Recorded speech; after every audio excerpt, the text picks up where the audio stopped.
Bonjour à tous, écoutez, ravi de vous retrouver cette semaine pour un nouveau billet, un billet sur un sujet, un peu un appel au secours, puisque j'ai vraiment le sentiment de me faire harceler par toutes les solutions QVT. Alors paradoxalement, les vendeurs de solutions QVT devraient apporter plutôt du bien-être, et finalement dans toutes leurs méthodes de prospection, soit par téléphone, par mail, par relance automatique, par LinkedIn, j'en ai en permanence et ça devient carrément insupportable.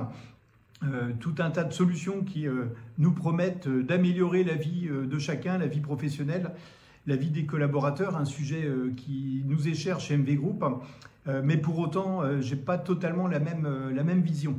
En fait, sur le bien-être au travail, quand on a fait notre Learning Expedition il y a quelques années maintenant, au Danemark, qui nous a fortement inspirés, on a appris quoi? On a appris simplement que 80% des éléments du bien-être d'un collaborateur en fait reposaient sur 3 éléments essentiels. Le premier, c'est d'abord d'être bon dans son travail et donc d'accompagner à cette montée en compétences par les managers, par les parcours de formation. Le deuxième élément, c'est que chacun soit bien organisé pour justement être parfaitement en maîtrise. Et pour être bien organisé, il faut l'être également au sein de l'entreprise et que l'entreprise elle-même soit bien organisée par un peu une uniformisation des outils et des méthodes. Travailler sur le même outil de gestion de projet, ça contribue finalement au bien-être de chacun, plutôt que l'anarchie si chacun finalement utilise tel ou tel outil.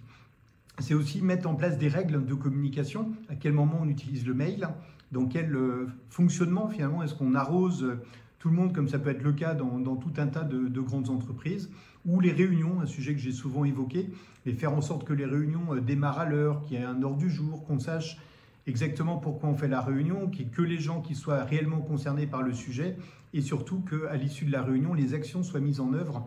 Voilà, ce sont des éléments de base, en tout cas, que l'on a retenus, et on est convaincu que ça ne passe pas, malheureusement, en tout cas, par toutes les solutions qui nous promettent tout un tas de révolutions pour le bien-être, mais d'abord de revenir à ses fondamentaux et à ses bases qui permettent à chacun de travailler de façon beaucoup plus sereine. Je vous détaille tout ça dans le billet qui est en commentaire. N'hésitez pas à liker, à commenter, à me faire part de vos propres retours d'expérience. Quelle solution vous avez pu utiliser qui a vraiment révolutionné la vie de vos collaborateurs?